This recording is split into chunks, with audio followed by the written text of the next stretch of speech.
Hello, I'm Serge from Trezor Support. Today, we're going to walk you through how to enter your PIN on the Trezor Model T. Let's dive in. Trezor Model T uses a touchscreen for PIN entry, making it a straightforward process. When prompted to enter your PIN, you'll see a PIN matrix displayed directly on the device's screen. Use your finger, or a stylus if you prefer, to tap the digits of your PIN directly on the screen. The positions of the numbers are shuffled each time you're prompted to enter your PIN, adding an extra layer of security. If you make a mistake while entering your PIN, don't worry. Simply tap the yellow arrow tile in the bottom left corner of the screen. Once you've correctly entered your PIN, tap the green check mark in the bottom right corner of the screen to confirm it. And if you want to discard your attempt and lock the device, just tap the red lock tile.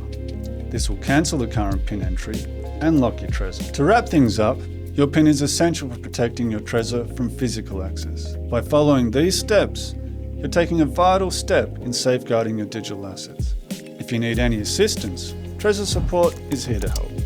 Thanks for watching and stay safe.